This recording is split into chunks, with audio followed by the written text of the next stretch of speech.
Do we really understand who it is that we are worshiping? Hi, this is Barry Phillips with 10-Minute Torah Day number 4 of Tisa, and we want to talk today about the infamous gold calf incident. None of us like to think that we are susceptible to such delusion or deception, but hold on, let's take a deeper look at this. Something that we need to ask: how is it that a people have gone from incredible revelation and light and glory of Yah being revealed to them on Mount Sinai, where they've heard His voice, they hear the Creator speak to them, they have received the 10 words from Yah, and in 40 days' time, just a little over a month, they then began to worship a gold calf idol. How can we sink that far that fast? Were the people really willing to consider that gold earrings that were in their ears and maybe even in their nose the day before, melted down and fashioned with an engraver's tool, now is the very God that led them out of Mitzrayim and defeated Pharaoh's multiple idol system? Can a people become that deluded, that deceived?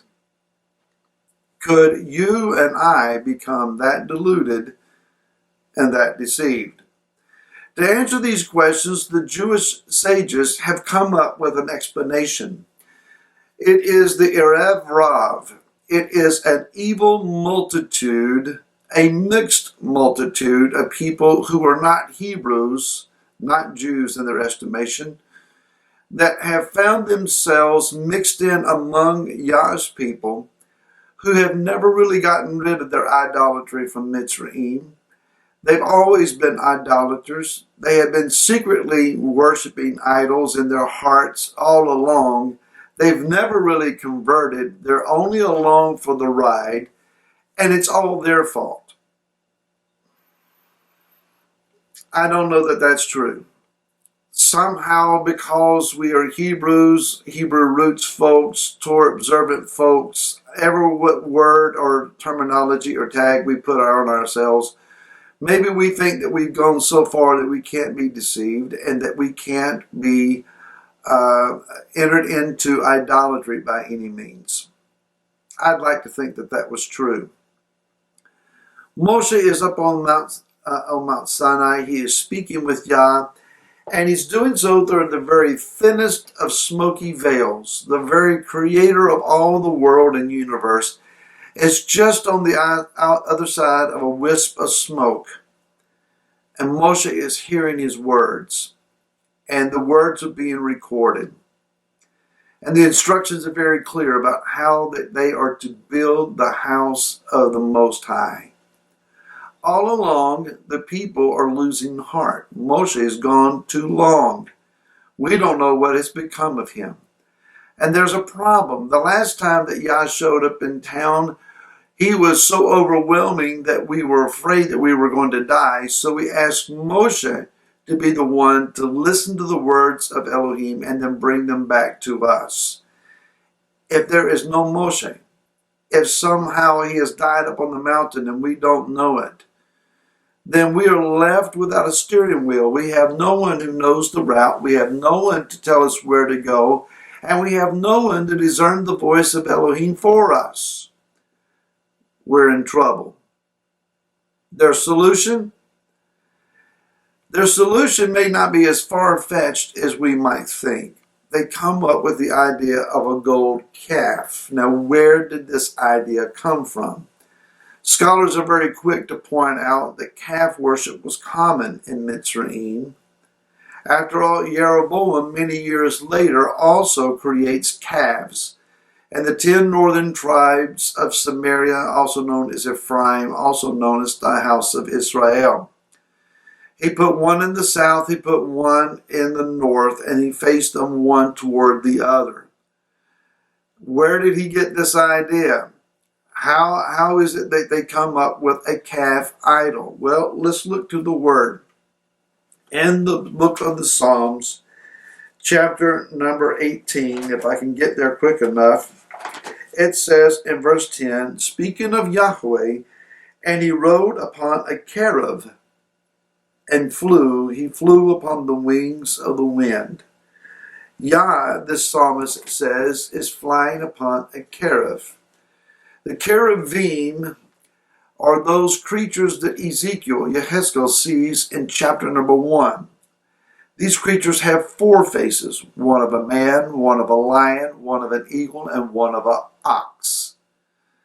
And then he says in Ezekiel chapter number 10, verse number 1, and I looked and saw in the expanse that was above the head of the cherubim, like the sapphire stone, having the appearance of the likeness of a throne. The very throne of Yah is made up on top of the 4 creatures that we see in the book of Revelation, chapter 4 and 5.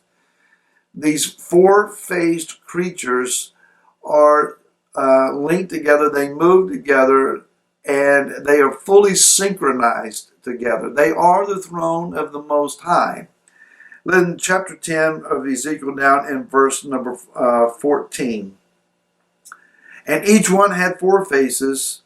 The first was the face of a cherub, the second the face of a man, the third the face of a lion, and the fourth the face of an eagle. Oh, wait a minute. He didn't say ox, he said cherub. It could be that the people first associated the face of a cherub, to be that of an ox, and that the 2 cherubim that were on top of the lid of atonement on the Ark of the Covenant, as they faced one another, that they had the face of not a man, lion, or eagle, but an ox. So then Jeroboam, when he faced these 2 altars of a calf toward each other, the 2 faces of an ox facing each other, he may have been declaring that the whole land of the northern tribes was like the lid of atonement. Yah was enthroned there, his presence was with them, and they were deceived. The problem with that is that they forgot Jerusalem, the place where Yah says that I have inscribed my name. Yah doesn't change his mind. Yah's name is still inscribed where he put it, and he still favors Jerusalem. You and I living in the land of exile, we may think this is a wonderful place. And if I have to be in exile, thank you, Father, that you put me in America. But this land will never replace Eretz, or the land of Israel. And whatever city that you live in that you think is a wonderful place, and there are many, it will never replace Jerusalem. The land of Israel is always going to be Yah's first choice, and Jerusalem is always going to be the apple of his eye. Nothing replaces those 2 locales, and to suggest anything different than that, in my estimation, send me your cards and letters if you desire, is a form of idolatry, where we idolize a place of exile over and above that which Yah himself has chosen. A question might also be asked, what were they trying to accomplish? Were they trying to replace Yahweh or Moshe? It can be argued either way, and I've seen credible attempts at both sides of that. Perhaps they were creating a chariot on which Yahweh would ride. Not so much that they were worshiping the idol, but he that they envisioned was on top of the idol. That's one level of deception. The other was that when Aaron fashioned this idol, that he said, come back tomorrow, I am decreeing a feast day for Yahweh. He made 2 gross errors in that. Number 1, he decided that he was going to sanctify or set apart a particular day for the worship of Yah that Yah had not stipulated. Yah had not designated this day. Aaron did. He created his own Yahweh feast day. And then, of course, the second thing that he did is he attached Yahweh to that which was nothing to do with him. This is mixture. All of this is idolatry. We may want to examine our lives. There may be more idols lurking around than we may be comfortable with. More on this tomorrow. Until then, shalom.